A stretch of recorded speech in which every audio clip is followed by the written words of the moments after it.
o protagonismo político do STF. E isso é um problema desgraçado. E o Senado, que poderia fazer esse papel de começar a afastar ministros do STF que estivesse se comportando de forma autoritária, o Senado se acovarda ou se omite. Ou porque interessa, ou porque tem medo. Bruno Garchagen é um mestre em ciência política pela Universidade Católica Portuguesa. Essa nova dinâmica do crime organizado de se infiltrar na política de forma direta. Essa bomba vai estourar já no ano que vem, daqui a 2 anos, daqui a 3 anos. E autor dos best-sellers que desafiam a percepção pública sobre política e governo no Brasil. Em vez de você tomar o poder por meio da violência, por meio do golpe, você vai fazendo um trabalho cultural e ocupando espaços de poder no jornalismo, na cultura, nas universidades. Esse trabalho cultural vai fazendo com que as pessoas, aos poucos, incorporem essa visão desse tipo de socialismo que depois sequer é necessário você pegar em arma, porque vai estar todo mundo já pensando daquela maneira que você queria. Doutrinado. Inclusive, quando acredita que um político que já errou no passado vai voltar como presidente depois de tudo que aconteceu. Neste episódio, ele mergulha nos temas de conservadorismo, política, religião e história do Brasil, oferecendo análise e comentários profundos que prometem transformar nossa compreensão sobre o país e o seu futuro. Não importa o que você diz, importa contra quem e a favor de quem você está dizendo. Nós vamos aqui adotar atitudes autoritárias em nome da democracia, porque vocês não sabem viver em liberdade, nós queremos educar vocês para essa democracia segundo o nosso entendimento. O buraco que a gente está se enfiando vai ser difícil pro Haddad pagar essa conta. Quando você acha que isso vai acabar? Qual que seria a sua previsão dos próximos anos do Brasil?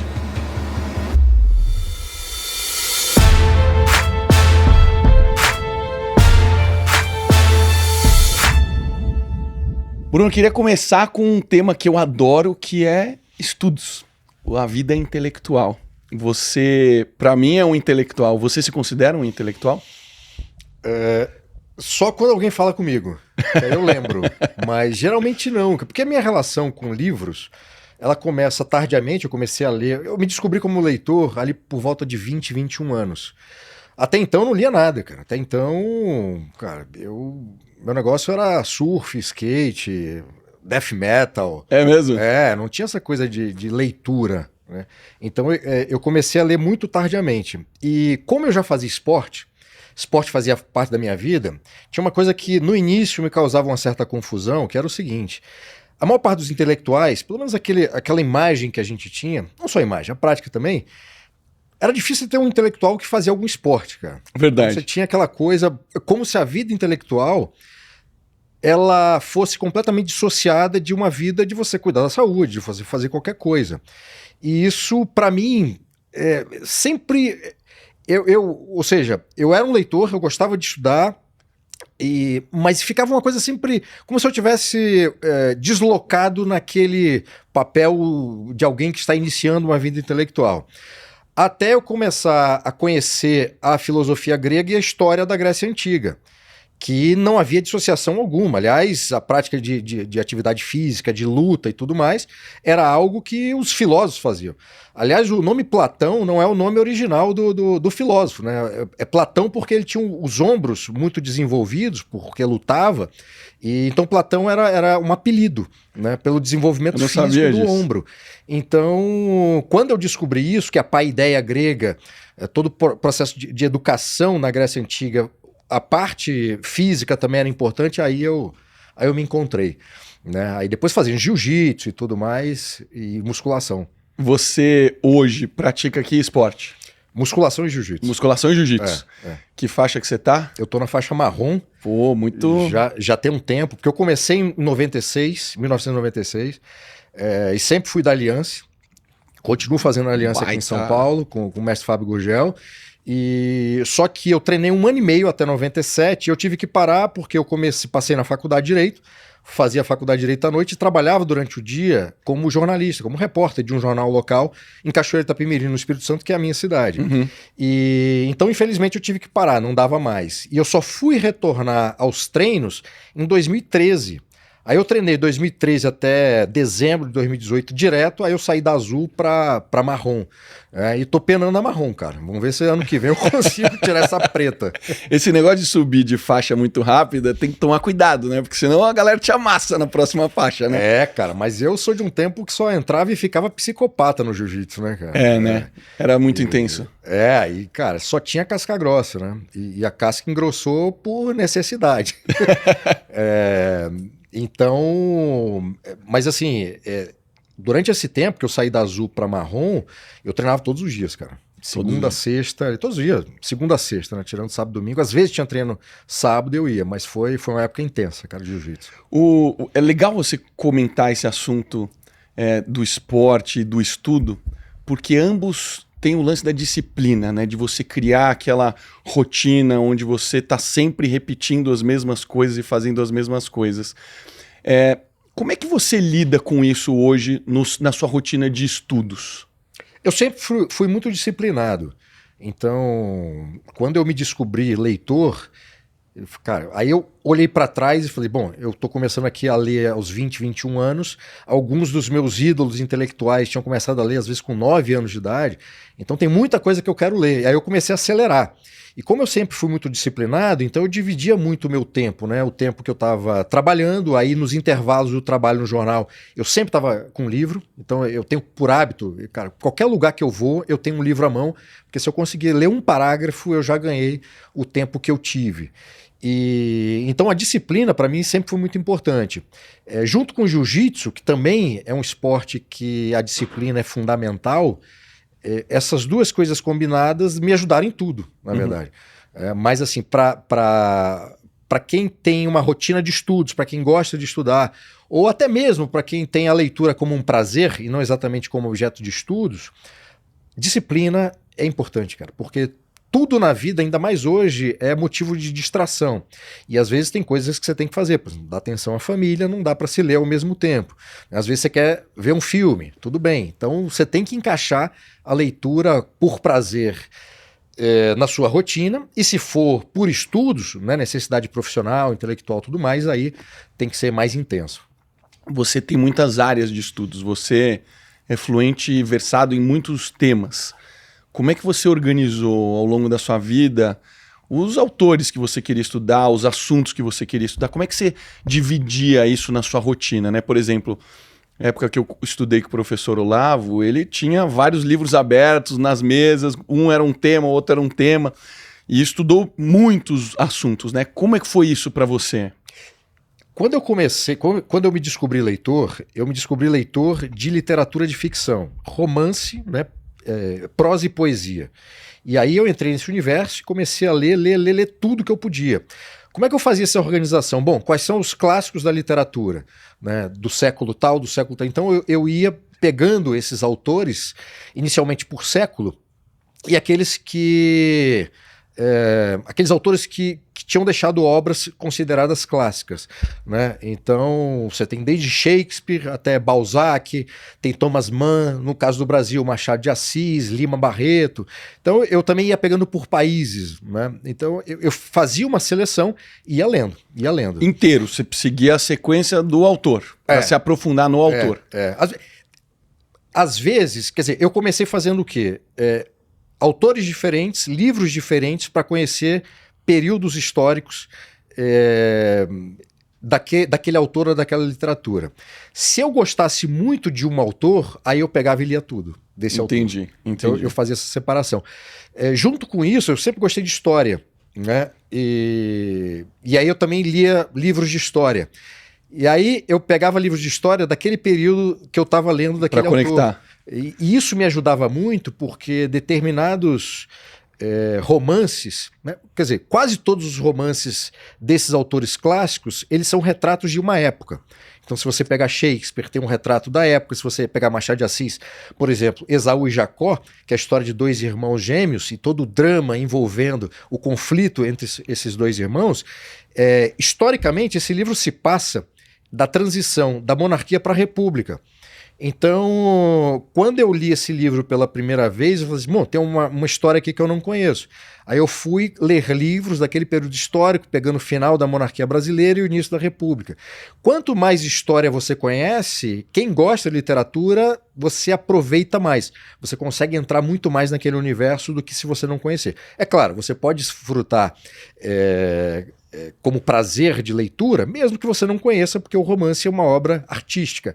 Não precisa, mas quanto mais você conhece, mais você mergulha naquele universo e você consegue fazer com que a sua imaginação permita um mergulho que é profundo e inacreditavelmente belo. Uma pausa rápida para falar do nosso patrocinador, que é a Probiótica. Todos os dias eu faço uso de suplementos, especificamente Whey Protein, creatina são os principais, mas a linha de produtos da Probiótica é bastante extensa e de fato pode ajudar você, profissional, que quer ter uma melhora de performance na sua vida. Eu recomendo demais, são mais de 35 anos de experiência no mercado, fazem parte do Grupo Suplay, um dos maiores grupos de suplementos nutricionais do país. E para isso você pode escanear o QR Code que aparece na sua tela ou clicar no link aqui embaixo. Para se beneficiar do desconto, basta utilizar o cupom Toledo. E agora, fica à vontade, volte para o episódio. O Bill Gates, naquele documentário dele, ele comenta que ele gosta de fazer algo muito parecido com o que você comenta aqui, de ir conectando os fatos históricos uma coisa na outra para poder fazer sentido, e ele aprende melhor dessa forma.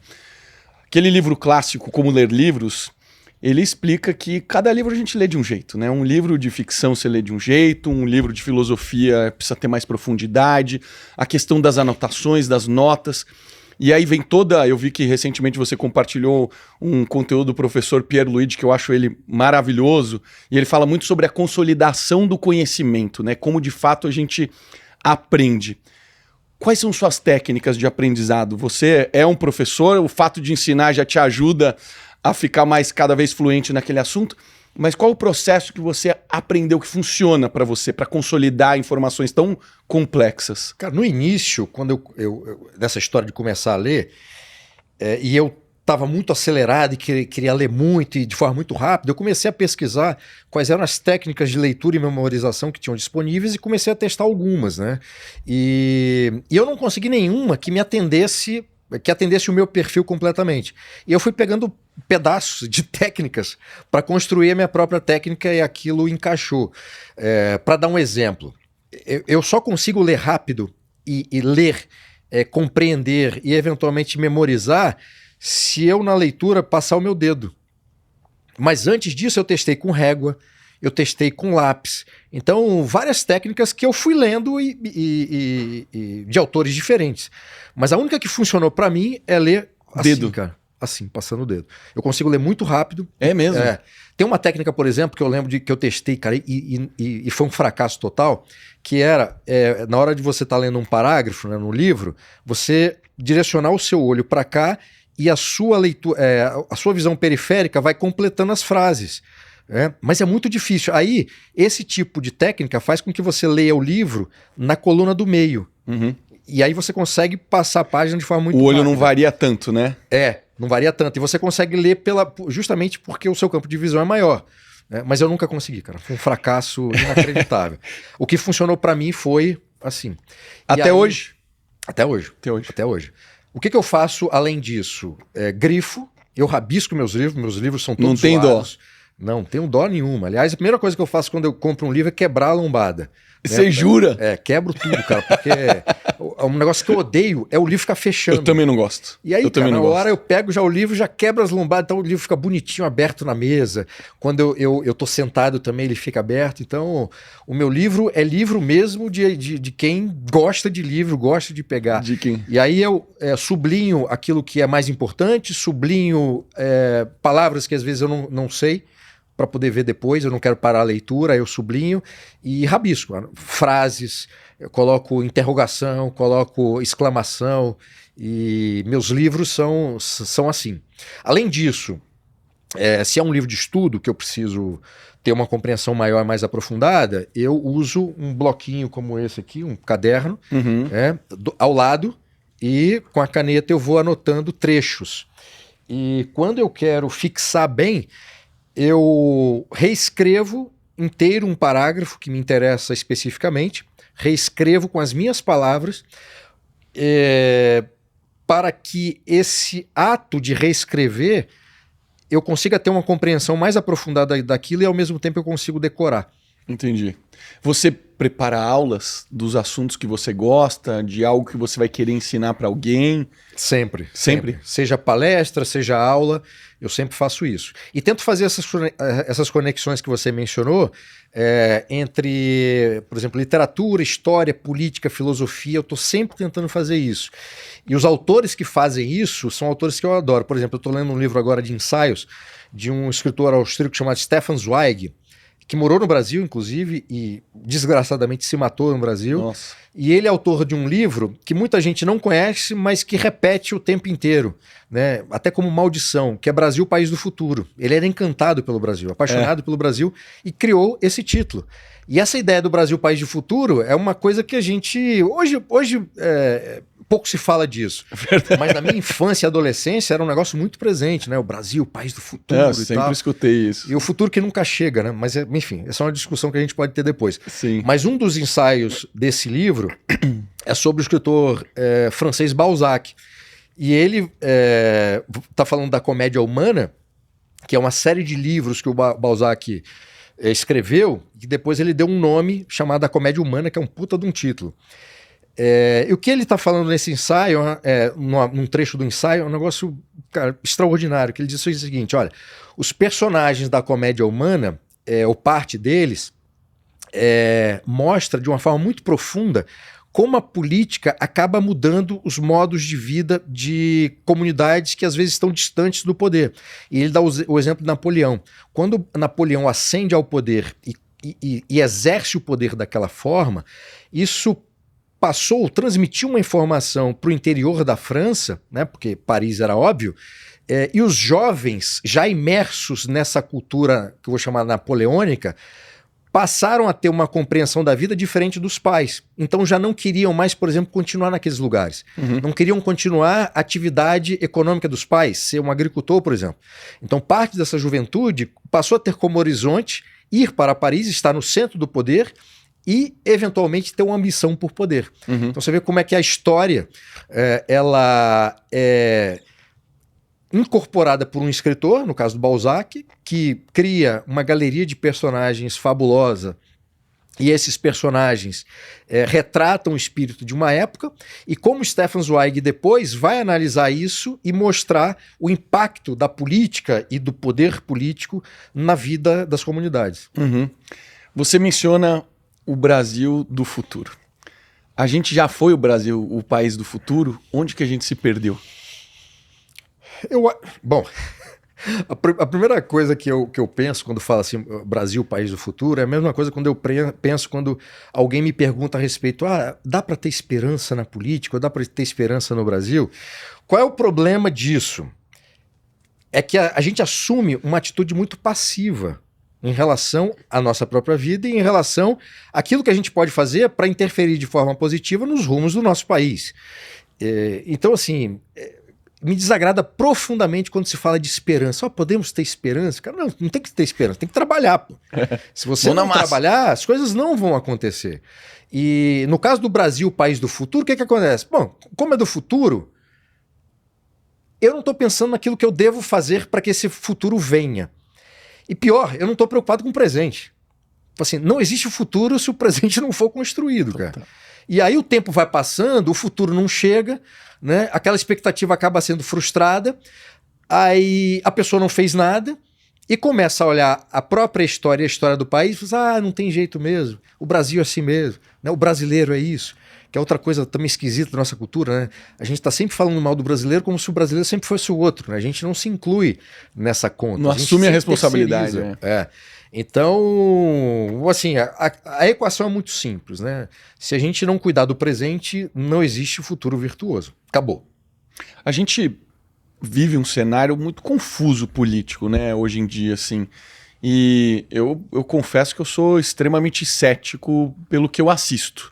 Eu sou uma pessoa otimista na minha vida, cara, ultra disciplinado assim como você, trabalho, faço a minha parte, mas eu assisto tudo isso com muita pena. Eu olho e falo assim, cara, pena, é um desperdício um país tão rico como esse permanecer nesse movimento de sempre retorno de 10, 15, 20 anos para o passado. O que você hoje entende como uma análise do nosso momento como país, com tanta mudança nessa transição de uma política onde a gente estava indo para um caminho onde a gente começa a tirar o peso do Estado, começa a fazer reduções tributárias e agora a gente faz exatamente o oposto, pisa no acelerador, começa a gastar, a máquina super eficiente, torra o nosso dinheiro de um jeito que o retorno não vem. A gente tem lá no topo STF sambando e dançando ali na nossa cara, pouco a gente consegue fazer. Qual que é a sua análise do momento que a gente vive? O grande problema, assim, o nosso presente, ele não está desconectado com o nosso passado. A história da República Brasileira, desde o seu início, é uma história muito zoada, né? O termo não é muito técnico, mas para nossa audiência maior entender. Por quê? Porque a República começa com um golpe militar. E um golpe militar que institui uma cultura política autoritária. Um golpe militar que impõe de cima para baixo, não teve participação popular, não havia sequer um anseio popular por república, pelo contrário. Em 1889, no 15 de novembro, quando se dá o golpe militar que derruba a república, que derruba a monarquia e institui a república, a família imperial brasileira nunca gozou de tanto prestígio, porque no ano anterior havia sido realizada a abolição. Então, se a família imperial já era muito querida pelo povo, com a abolição se tornou ainda mais. Então, a família imperial nunca gozou de tanto prestígio popular como naquele momento. Tá? Havia uma série de problemas políticos, sociais e econômicos no Império, né, que obviamente tinham que ser corrigidos, mas não foi esse o problema. O problema do golpe foi uma aliança entre republicanos, liberais federalistas e positivistas que queriam tomar o poder e derrubar a monarquia porque entendiam que a república era uma espécie de redenção, né, política. A partir daqui nós vamos refundar o Brasil, recomeçar o Brasil do zero, basta mudar a forma de governo e o regime político que as coisas vão acontecer, que é uma grande furada, né? É uma grande ilusão, uma grande utopia. Portanto, a República começa por meio de um golpe militar, começa de forma autoritária. O governo Deodoro da Fonseca, o Deodoro da Fonseca foi um grande militar, uma figura que no meio militar, né, no exército, e continua deve continuar a ser visto como alguém muito importante, mas como político foi um fracasso. Então o governo dele foi um governo autoritário, de perseguir opositores e tudo mais, um governo muito duro, e depois dele, o Floriano Peixoto, que é o segundo presidente da República, o regime ainda foi mais autoritário. Né? E o Floriano Peixoto também é o mesmo problema do Deodoro, um grande militar, um homem que, por sua atuação militar, deve continuar sendo admirado e respeitado nos livros de história, mas que como político foi um desastre. Então, o nosso início de república já foi problemático e o caos e a desordem política e instabilidade sempre fez parte disso. Né? Teve um momento de calmaria ali com Prudente de Moraes, com Campos Salles, mas depois a vaca vai para o brejo de novo, o que vai justificar a Revolução de 30, com Vargas. Aí Vargas ascende ao poder. Aí você tem um novo golpe, um novo regime autoritário que se torna ainda mais autoritário em 37 com o Estado Novo. Então, a história republicana do Brasil desde 15 de novembro é uma história de muita instabilidade. São 6 constituições federais num período histórico muito curto. De 1889, a primeira Constituição republicana é de 1891, sendo que essa é a segunda da história do Brasil. A primeira foi no período monárquico, de 1824. Então nós temos no total 7 constituições e 6 que foram promulgadas só durante a República. Mudança de moeda, né? Aí governos mais ou menos autoritários. Então isso tudo acaba criando uma cultura política autoritária. Cara, e até hoje, 2024, tem gente que sonha com a volta do regime militar. Sim. Tem gente que sonha com um governo mais autoritário. Tem gente até que quer que um presidente da República eleito tome medidas como se fosse uma espécie de ditador. Então, diante desse quadro, o momento atual, ele não é uma novidade histórica. Ele é parte de um processo de um problema político que precisa ser resolvido, mas ainda não foi. Então, historicamente, esse momento não assusta, porque faz parte dessa cadeia de acontecimentos, como eu expliquei. Mas quando a gente vive o presente, a gente sofre os efeitos nefastos desse presente, aí é um problema. E quando a gente está num momento como este, a reflexão que deve ser feita é, cara, nós temos essa história que é muito zoada, nós estamos sofrendo as consequências desse momento histórico, de grupos políticos que ascendem ao poder ou que estão à espera de ascender ao poder. Como é que a gente resolve isso? Mas como é que a gente resolve isso a partir da sociedade? Como é que a gente corrige problemas que são nossos? Para a partir daí fazer com que as elites políticas sejam melhores. Não dá para a gente fazer o que é muito comum, vamos resolver o problema da política votando melhor. Cara, o próprio sistema eleitoral no Brasil já é problemático. Porque em termos de representatividade, se você tem coisas como o coeficiente eleitoral e o coeficiente partidário, que faz com que muita gente sem a quantidade de votos vá, porque você tem os puxadores de voto, ao mesmo tempo gente com muito voto, e portanto tem essa representatividade, não consegue ir porque ele próprio e o partido não conseguiram superar, né, os outros, é complicado. Mas tudo passa assim, cara. Quais são os nossos problemas dentro da sociedade, como é que a gente corrige isso? A única novidade que a gente tem hoje foi uma que você citou, o protagonismo político do STF. E isso é um problema desgraçado. Quer dizer, é mais um dentro... historicamente, a tomada de poder sempre foi por parte do Poder Executivo. O regime autoritário sempre foi por parte do Poder Executivo.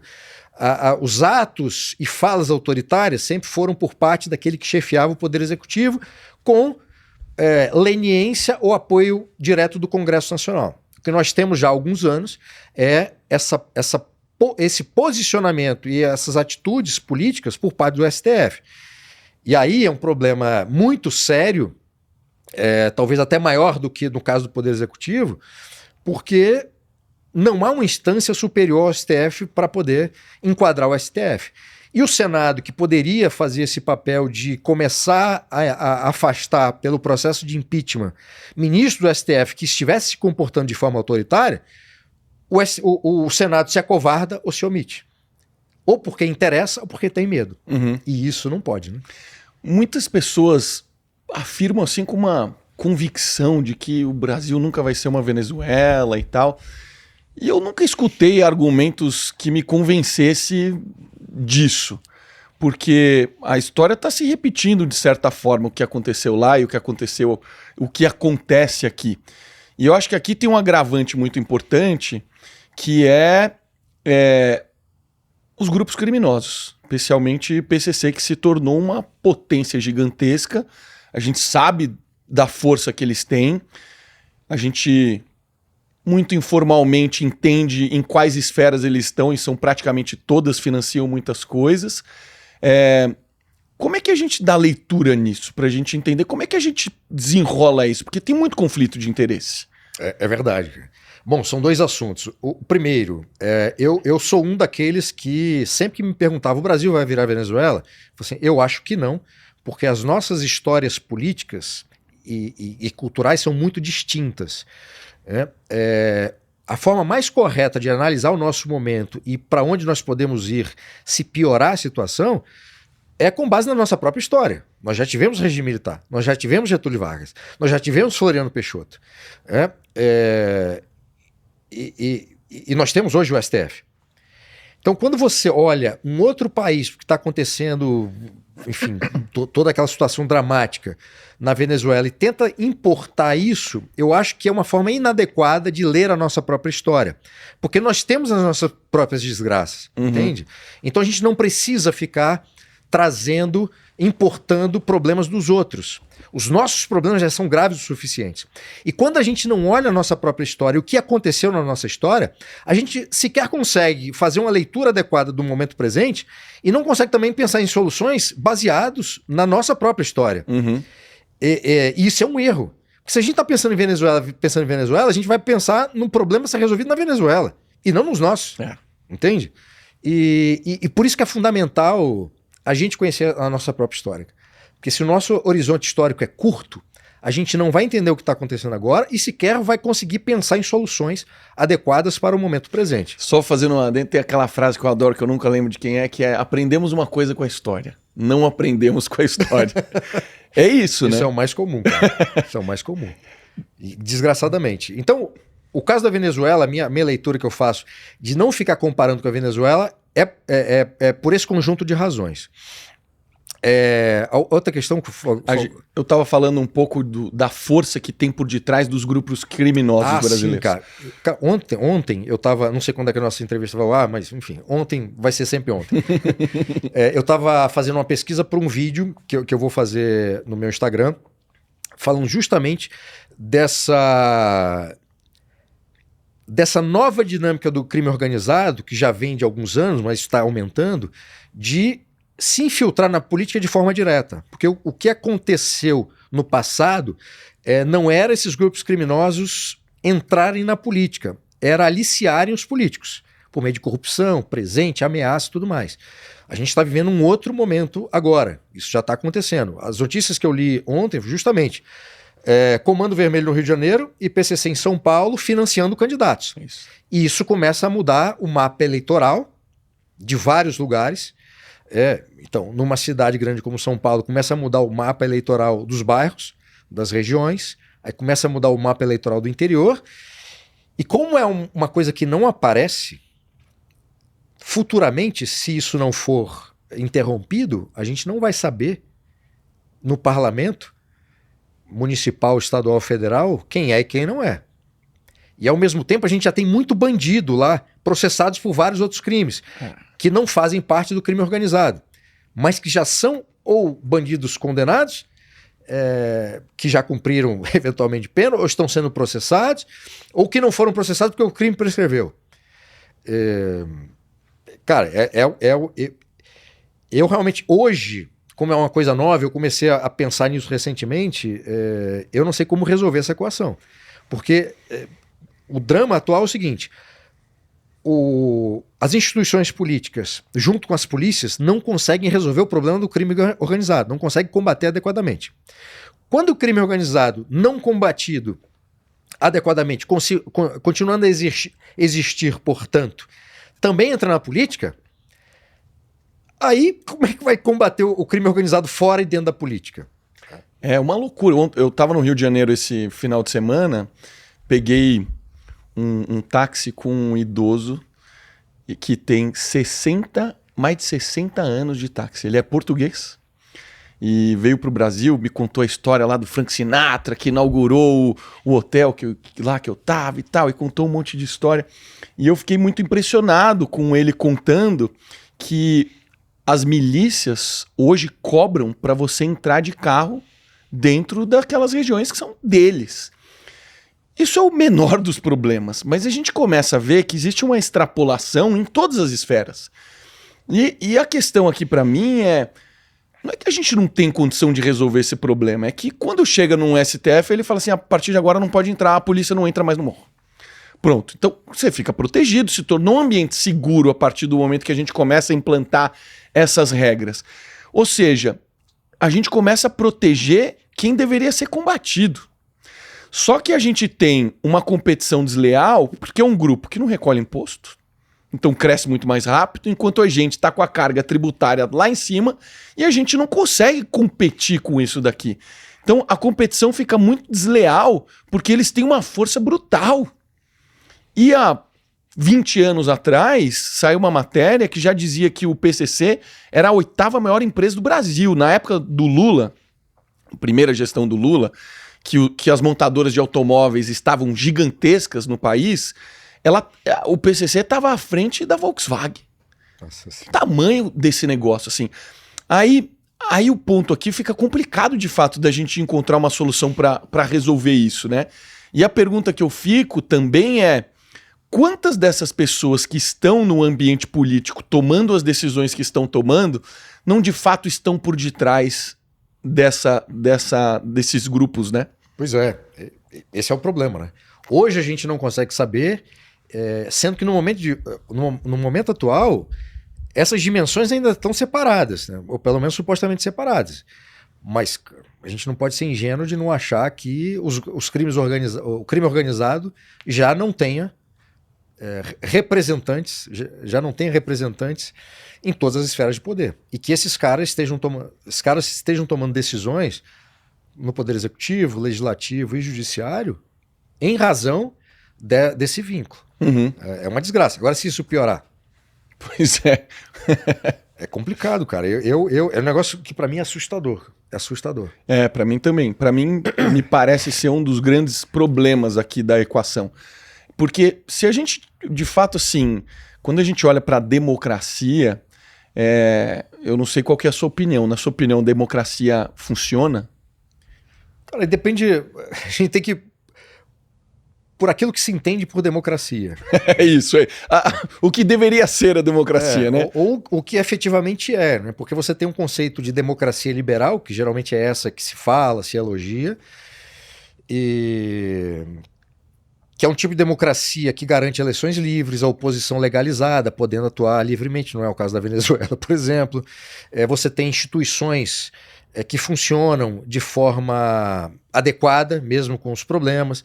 Você tem um sistema eleitoral que é passível de verificação e de correção. Você tem uma responsividade por parte do governo e por parte das outras instituições e poderes políticos em relação às demandas da sociedade. Você tem liberdade de expressão garantida. Então, assim, e democracia tem um outro aspecto. Democracia, hoje em dia, não é uma forma de governo, não é um regime de governo. Democracia é um conjunto de instrumentos que são um conjunto de instrumentos que é incorporado a uma forma de governo. No caso do Brasil, a forma de governo é a república. O sistema de governo é o presidencialismo. Então aqui nós temos uma república presidencialista que, teoricamente, incorpora alguns elementos dessa democracia liberal.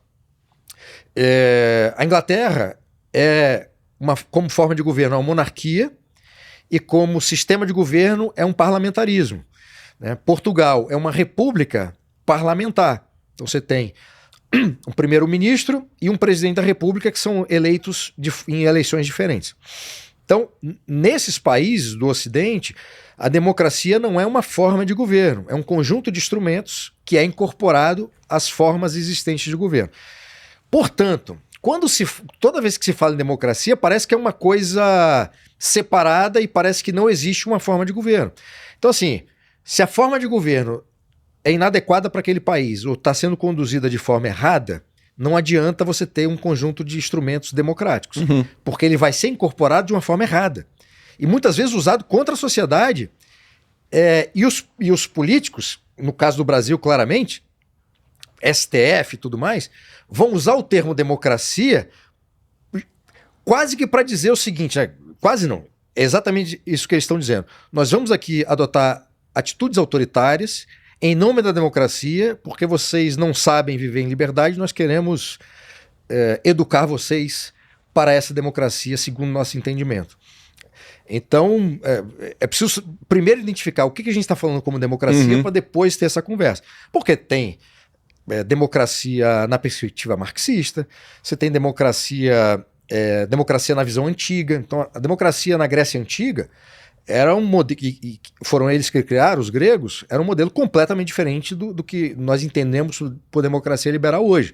A democracia grega seria vista hoje como um sistema autoritário. Né? Então, é isso. Eu não tenho ilusão nenhuma a respeito da democracia. Eu acho que há muita ilusão e muita ingenuidade a respeito da democracia.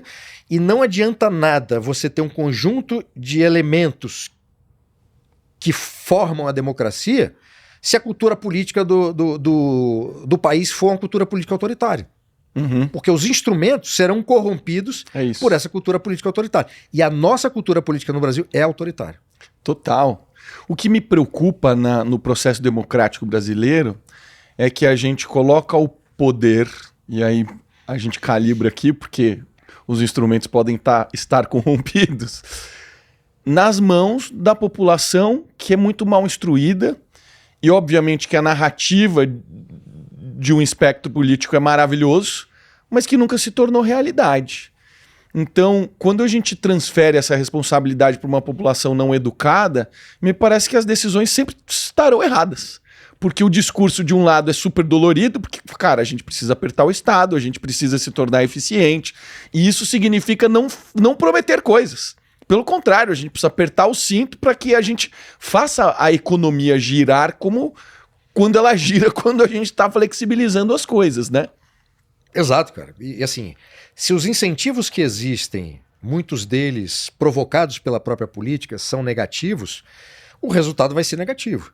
Então, se há uma dinâmica de o Estado atrapalha aqui, atrapalha aqui, atrapalha aqui, qual é o incentivo que se cria para você lutar para acabar com todos os problemas? Ou o incentivo é para você tentar se proteger ou proteger o grupo ao qual você pertence? Então, quando um grupo setorial da economia luta por subsídios ou luta por um benefício fiscal específico, na ilusão de que vai ser beneficiado, ele corrompe toda a cadeia econômica, da qual ele faz parte, inclusive. Mas a mensagem que passa é o quê? Para os outros grupos econômicos. Cara, vamos se juntar aqui para conseguir um privilégio para a gente.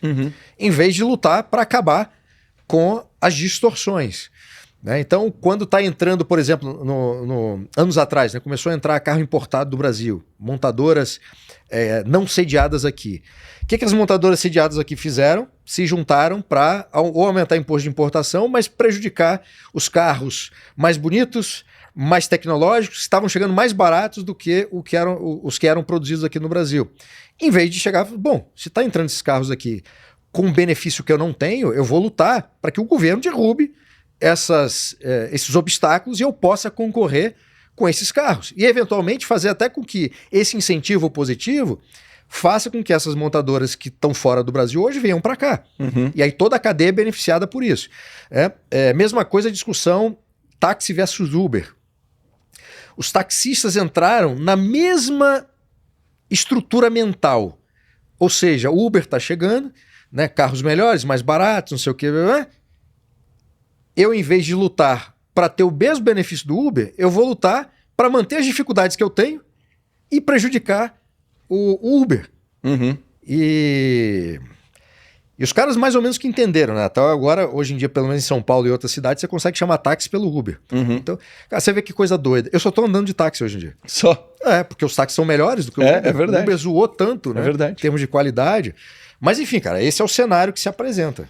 Bruno, você acha que a esquerda de fato estudou Antônio Gramsci e de fato aplicou tudo aquilo ali? A tese da dominação pela cultura?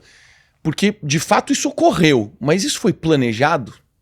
Cara, por uma parte sim, mas assim, eu como você bem sabe, eu não gosto. E se você puder explicar o que é a tese dele da dominação pela cultura, porque talvez as pessoas não entendam. Tá. O primeiro ponto é assim, eu não gosto de usar os termos esquerda e direita, porque eles acabam colocando de forma muito arbitrária em dois campos distintos posições políticas muito diferentes. E como são muito diferentes e divergentes, como é que você vai pegar essas divergências para estabelecer uma natureza comum e definir o que é a direita? Se eu colocasse, por exemplo, só a direita conservador e liberal, já seria impossível definir o que é direita. Porque a visão de liberdade, por exemplo, de um liberal é diferente da visão do conservador. Certo. Então, eu não uso esquerda e direita já há um tempo em razão dessa incapacidade dos termos de explicarem tudo aquilo que existe dentro desses dois polos. Certo. Bom, dito isto, no caso da esquerda eu vou chamar dos socialistas, né? Então no Brasil você tem os socialistas marxistas, você tem versões desse marxismo, como o marxismo-leninismo, você tem os maoístas, e essa turma existe até hoje, tá? Inclusive dentro do PT. O PT tem correntes, as correntes que são chamadas correntes mais radicais dentro do PT, que são desdobramentos desse marxismo. Ao mesmo tempo, você tem a social-democracia do PSDB, que é uma social-democracia europeia, E a social-democracia, de início, era vinculada ao marxismo, depois os caras brigaram. E construíram uma outra coisa na Europa, que é essa feição que a gente conhece hoje, e que veio para o Brasil. Tá? Mas antes disso, o Fernando Henrique Cardoso tinha um vínculo com o marxismo. Bom, dito isto, eu acho que parte desses socialistas estudaram e entenderam o Gramsci e aplicaram naquelas esferas de atividade e de poder que esses caras tinham. Agora, qual é a dimensão disso? É impossível saber. É impossível saber. O que é essa teoria do Gramsci? Em vez de você fazer uma revolução pela via armada, por exemplo, vou reduzir bastante aqui para ser mais claro para a nossa audiência. Em vez de você tomar o poder por meio da violência, por meio de um golpe, tal como a Revolução 17 na Rússia, você vai fazendo um trabalho cultural e ocupando espaços de poder no jornalismo, na cultura, nas universidades, na política.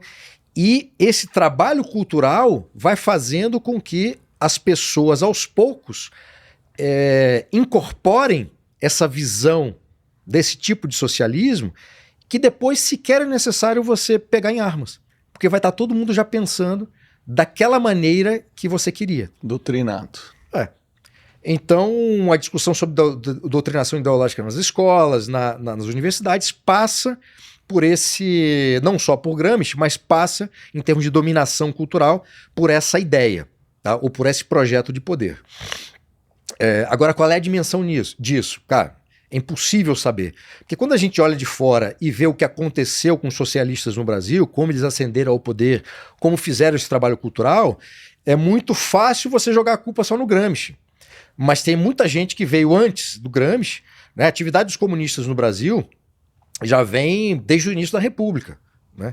Então você tem ali muitos comunistas já desenvolvendo trabalho nos anos 20, 30 no Brasil. Entende? E não era um pessoal que estava usando o Gramsci ali ainda. Essa coisa do Gramsci no Brasil, por exemplo, tem vários artigos acadêmicos de socialistas acadêmicos falando da presença do Gramsci no Brasil a partir do momento em que Gramsci começa a ser de fato conhecido e estudado. Isso é muito recente.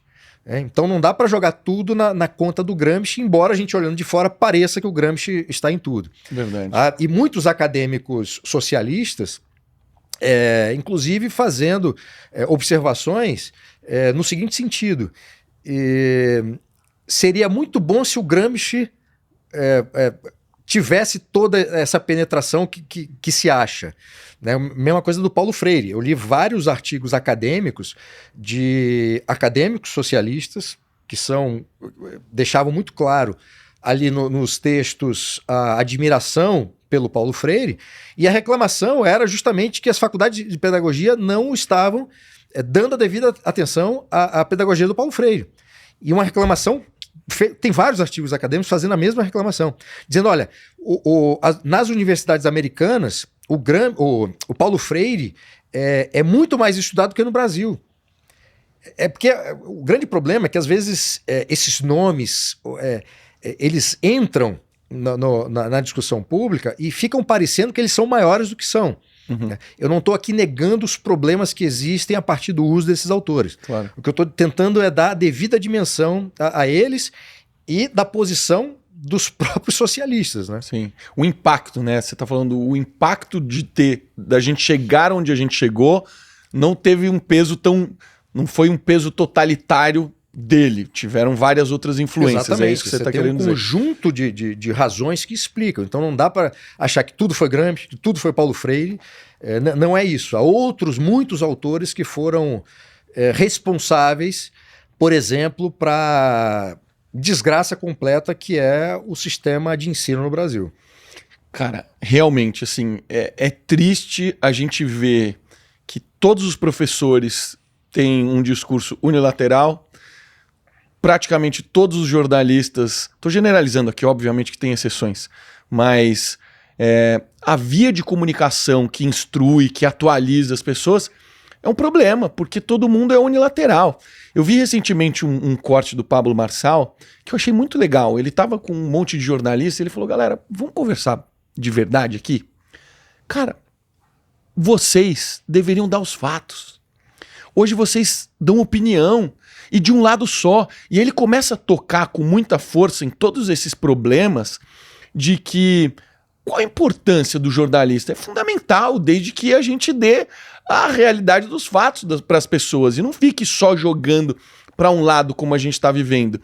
Isso é um problema, porque a nova geração ela está vindo pronta, do jeito que foi planejado. A gente olha os mais jovens, eles têm uma visão extremamente limitada sobre o tema, mas a gente não pode esquecer, eles votam. Eles vão decidir o rumo. Então fica muito difícil desenrolar a partir daí. O que faltou? Faltou organização do outro lado? Faltou estruturação? Faltou... O que faltou pra gente ter conseguido? Cara, eu vou fazer uma piada aqui baseada num texto do Macedônio Fernandes, grande escritor argentino. Faltou tanta coisa que se faltasse mais não ia caber. Entendeu? Sensacional. Cara, você tem um problema estrutural de mudanças no próprio ensino que foram sendo feitas. Primeiro, a construção de um sistema de ensino baseado numa ideia autoritária a partir de Vargas, que foi quem criou o Ministério da Educação. Depois, as mudanças que foram sendo feitas nesse sistema de ensino a partir daí, e aliado a isso, né, problemas de más escolhas de políticas públicas que o professor Pierre assim, falou durante anos e anos, e aquele corte que eu publiquei no Instagram é parte daquilo. Né? Ele citou Vygotsky, por exemplo, acho que é Vygotsky, que é um autor que, cara, só vai saber quem está nessa área de pedagogia e tal. Então tá todo mundo falando de Gramsci e de Paulo Freire, e tem outros autores que ninguém fala. John Dewey, por exemplo, que é um autor americano que foi incorporado aqui no Brasil como uma influência para o sistema de ensino, que também tem vários problemas que são decorrentes dessa aplicação de parte da obra do Dewey. Entende? Então, cara, é muita coisa. Então, isso no âmbito da política. Aí você tem um outro que a gente não tem controle. Tá. Agora você tem um outro problema que a gente tem controle e que a gente abriu mão de exercer e assumir a nossa responsabilidade. Então, assim, a quantidade de pais que não dá atenção à educação dos filhos. E educação dos filhos é você criar em casa, educar em casa e estar perto da vida escolar desde o dia que a criança do seu filho entra na escola até o dia que ele sai da universidade e vai por conta própria. Então tem muitos pais que não assumem essa responsabilidade. Total. Então não adianta depois ficar falando assim, mas a política não sei o quê, tá acontecendo a doutrinação. O que você fez? O que você fez pro seu filho? Ou se você não tem filho, o que você fez para sua própria educação? Porque eu vejo muita gente também reclamando, cara, o problema... Quantos livros você leu, cara, no ano? Você não se educou. Você não fez nada por você. E agora você está apontando o dedo para a educação no Brasil? Quer dizer, é muito fácil você olhar o todo, porque assim você tem aquela espécie de catarse individual. Né? Eu não fiz nada, não quero fazer nada, mas eu posso jogar a culpa em alguém. Né? E a culpa é minha, eu jogo em quem eu quiser. É isso? E faz isso, cara. E a gente fica nesse círculo vicioso que é, no fundo, uma grande armadilha. Qual que é, na sua opinião, o papel do conservadorismo nesse contexto que a gente vive? Porque eu tô sentindo uma retomada. Queria escutar sua opinião se de fato isso vem ocorrendo. Ao mesmo tempo que eu também acho que a gente vive uma polarização ainda. Mas eu vejo com bons olhos essa retomada. Como é que você está enxergando o nosso momento? Cara, sobre polarização, tem um negócio muito interessante, porque assim, a política do Brasil sempre foi polarizada. Sempre foi nessa intensidade? Sempre. As intensidades variam. Mas para dar um exemplo, o Brasil declara sua secessão em face de Portugal em 1822. Então o Brasil se torna um país independente em 1822 e começa a construir as suas instituições políticas e a sua vida política independente. A grande polarização no século XIX era o Partido Conservador e o Partido Liberal. E muita gente que está falando de política hoje sequer sabe que durante o século XIX as duas grandes forças políticas eram os partidos conservador e o Partido Liberal. Tem muitos conservadores no Brasil que não sabem que nós tivemos um partido conservador. Não sabem quem foi o Barão de Cotegipe, não sabe quem foi Bernardo Pereira Vasconcelos, não sabe quem foi todos aqueles homens que foram fundamentais para a construção do Brasil e para a construção especificamente do conservadorismo brasileiro, dessa tradição e da grande força política e intelectual que era o Partido Conservador. Então a história ela é importante também para nos dar parâmetros mais altos. Porque se está tudo zoado no presente, a gente tem um parâmetro conhecido a ser exaltado e a servir como estímulo, a gente tem um estímulo para melhorar. Se a gente acha que o Brasil sempre foi uma porcaria, e está uma porcaria hoje, aí ferrou. Né? Então a polarização sempre houve. Né? Durante o governo Vargas, então você tinha lá o Vargas de um lado, do outro lado, o Carlos Lacerda, né, à frente da UDN. A grande polarização política no Brasil era uma oposição entre essas duas grandes forças. Então, hoje a gente tem uma polarização com personagens diferentes. Sim. É isso. Em termos de dimensão, obviamente que, como hoje a gente tem acesso mais rápido à informação, temos internet, temos redes sociais, essa polarização ela fica muito mais ampla em termos quantitativos e ela permite algo que no passado não era possível, que era a participação de todo mundo que tiver um celular, um computador e acesso à internet. Então a participação popular é o dado novo dessa polarização. E isso, obviamente, os problemas acontecem mais rápidos, as brigas acontecem mais rápido, tudo é mais dinâmico. Esse é um aspecto. O segundo ponto, que eu acabei esquecendo qual era a sua pergunta. Eu falei sobre o papel do conservadorismo no nosso momento. Boa. Primeiro, você fez um comentário, cara, eu acho que está havendo uma retomada. Mas pelo menos um interesse. Sim, de fato, porque, e não só para o conservadorismo, né? Mas também a busca pela religião tem havido um aumento. Verdade. Isso é característico de períodos de desordem política e um período que as pessoas ficaram muito envolvidas com a política, se frustraram com a política e buscam outras coisas para preencher aquele vazio ou até mesmo para incorporar uma ordem que essa pessoa se viu perdida no meio dessa confusão toda. E aí a igreja tem um papel fundamental nisso e é o papel mais importante, porque a transcendência ela está acima de qualquer problema político. Então, se você tem uma vida espiritual forte, você consegue enfrentar os dilemas da vida de uma forma muito mais poderosa do que você não tiver. Verdade. No caso do conservadorismo especificamente, como o conservadorismo se torna pelo menos um termo mais conhecido e as pessoas começam a se identificar com isso e, por outro lado, descobrem, né, uma outra força política adversária e tem uma aversão por ela, e aí naturalmente se colocam nesse outro campo oposto e aí passam a se entenderem essas pessoas como sendo conservadoras. Né? Então é o resultado justamente dessa descoberta de posições políticas e dessa necessidade que muitos têm de se qualificar ou de se posicionar politicamente. O grande problema que se tem com isso é que muitas vezes as pessoas se identificam com um termo, mas não sabem o que aquele termo significa. Uhum.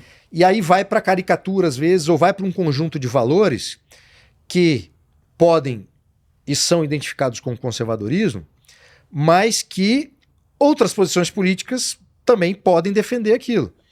Então o fato da pessoa ser contra o aborto, ser contra isso, ser contra aquilo, não faz com que ela seja necessariamente conservadora. Ela pode ser outra coisa, outra posição política. Né? E aí tem um problema, né? Porque tem muita gente que fica chateada há muitos anos comigo nas redes sociais, por justamente assim, eu sou professor, né, cara? Então, assim, quando eu descrevo uma posição política, eu preciso explicar o que aquela posição política é, e se a pessoa quiser continuar se identificando com ela, tudo bem, mas ela precisa ter esse conhecimento. Então, o conservadorismo, ele tem como alguns dos elementos principais o tradicionalismo, que é entender que a tradição é importante porque o passado é um sábio conselheiro, mas também não é a tradição pela tradição. Entendi. E o conservador sabe que tem tradições que são positivas e devem permanecer, e tradições, cara, que eram frutos de uma época e não faz sentido nenhum você lutar por ela no presente. Pelo contrário, tem tradições que resistiram no presente que você deve ser contra, porque são ruins. Então a tradição por si só não significa nada para o conservador. A tradição tem que ser virtuosa. Um outro elemento essencial do conservadorismo é o ceticismo político. O que é esse ceticismo político? É o entendimento segundo o qual o conhecimento humano é limitado. E por ser limitado, nenhum ser humano pode criar uma teoria de poder, uma ideologia, e a partir daí desenhar artificialmente, de forma abstrata, uma sociedade e tentar impor esse ideal ou essa utopia política nessa sociedade. Porque vai dar merda. Vai dar merda.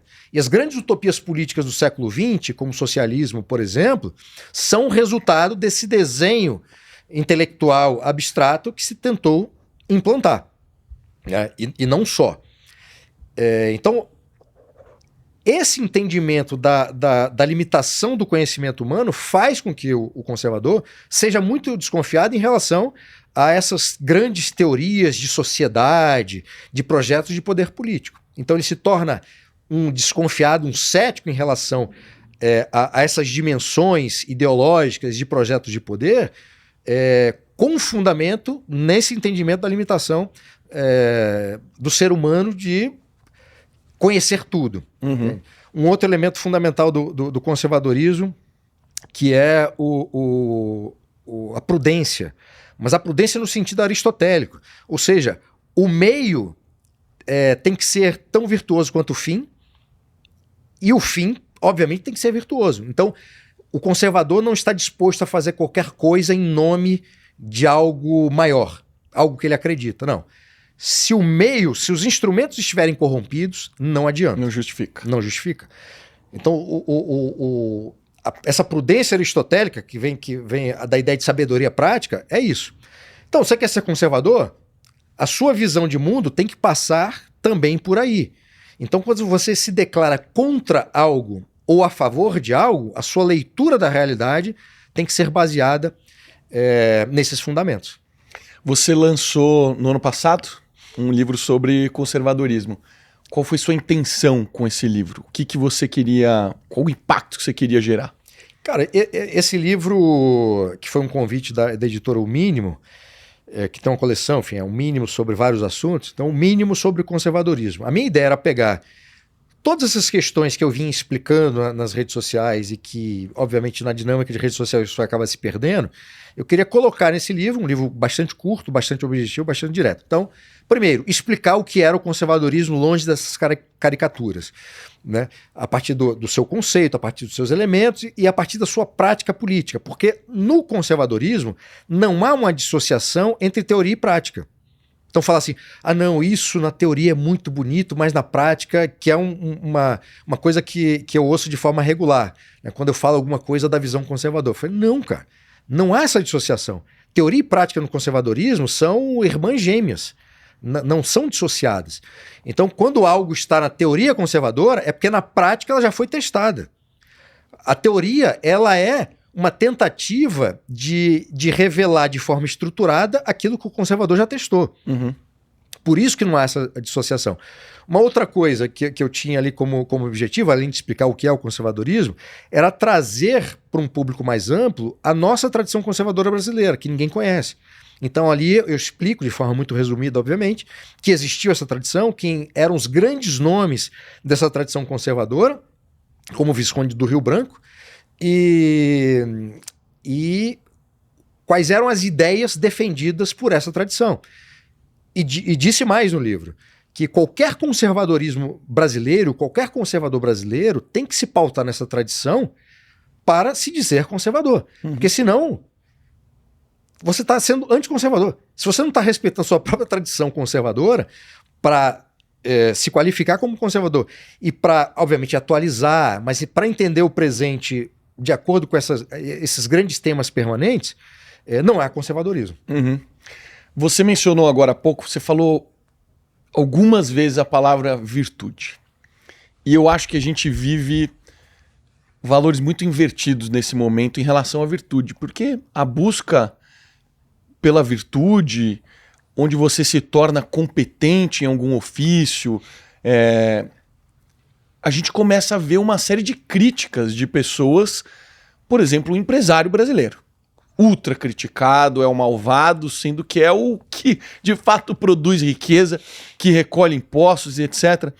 A gente vê nos Estados Unidos a quebra da virtude, onde você, ao invés de premiar o primeiro, segundo, terceiro lugar no pódio, você quer premiar os 20 primeiros e é todo mundo igual, e ninguém ganha, ninguém perde. Cara, isso tá virando uma maluquice esse negócio, né? Tá virando não, já tá, né? Já tá, né? Já tá. A maluquice já está estabelecida. Tem um professor que eu conheço, que eu gosto muito, o professor Alberto Oliva. Sempre que eu encontrava com ele, a gente estava conversando sobre alguma coisa, ele falava assim: Bruno, a loucura campeia. A loucura campeia. Toda vez que eu vejo alguma loucura, eu lembro do professor Alberto Oliva dizendo isso.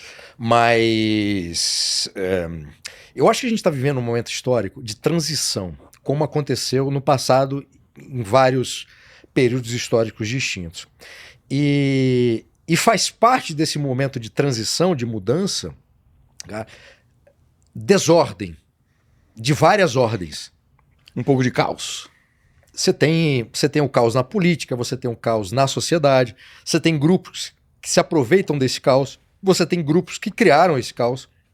Então, e aí quando você vai tentar entender os fundamentos, aí você parte para uma ideia de secularismo radical, você parte para uma ideia de relativismo da verdade, relativismo moral, porque é uma ideia que cara, eu lembro já adolescente de ver isso na televisão, nos filmes, nas novelas, nas conversas e tal, que assim, não, eu tenho a minha verdade, o que você está dizendo pode ser a sua verdade.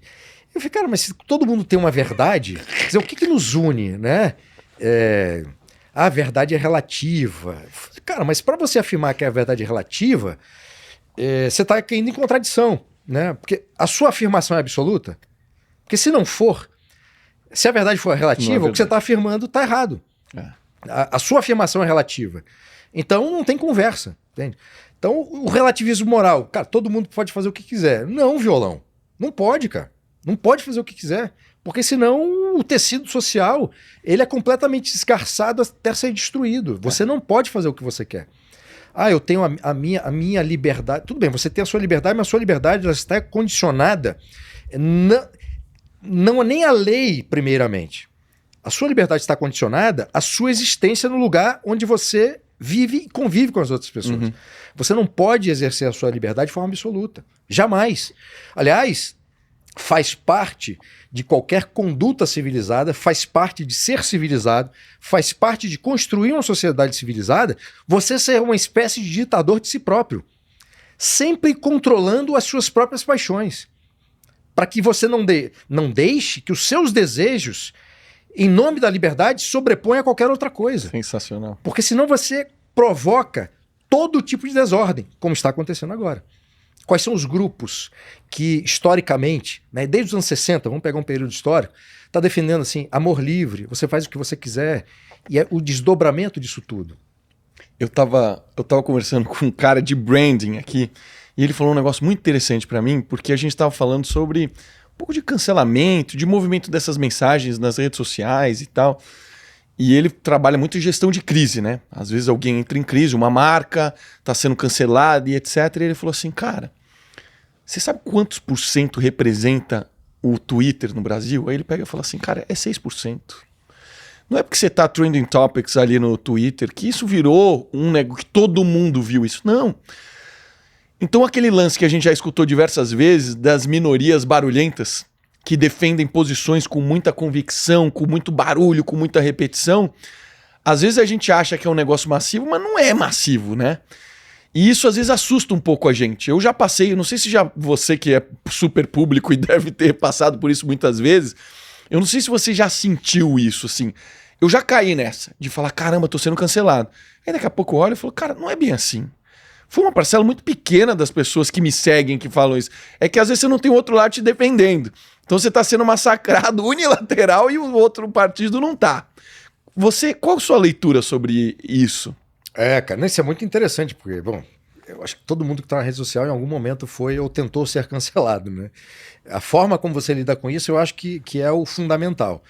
E o seu convidado, cara, tá certíssimo, porque às vezes a gente dá uma dimensão muito maior daquilo que efetivamente é. E é da natureza humana a gente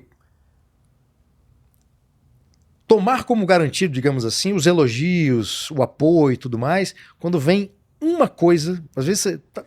Dá um exemplo. Você publica um post. Aí esse post dá 5.000 curtidas. 1.000 comentários de gente te apoiando, elogiando. Aí vem um vagabundo com um post te detonando. Com um comentário te detonando. Cara, você na hora, você esquece as 5.000 curtidas, você esquece os 1.000 comentários e você transforma aquele comentário negativo em algo muito maior do que todo o resto. Verdade. E aí, isso está na esfera do nosso controle, a forma como a gente reage. É porque é muito chato, né, cara? É muito chato. Quando você é criticado... E a maior parte das críticas são coisas muito bestas, Sim. idiotas ou agressivas e tudo mais. É claro que isso incomoda. Mas quem está na rede social tem que aprender a lidar com isso. O que eu faço nas minhas redes sociais já há muito tempo? Quando alguém vem questionar alguma coisa que eu escrevi, né, sem conhecimento nenhum para tal, porque todo mundo acha que entende depois de ter estudado. Né? Assim como economia, assim como qualquer coisa. O jeito tem rede social, acha que entende de tudo.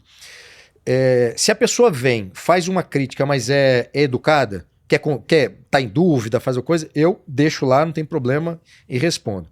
Quando a pessoa vem de forma agressiva, querer me dar lição, aí antes eu ainda respondia e ficava. Hoje em dia, eu deleto o comentário e bloqueio a pessoa. Também faço a mesma coisa. Eu não deixo entrar na minha casa.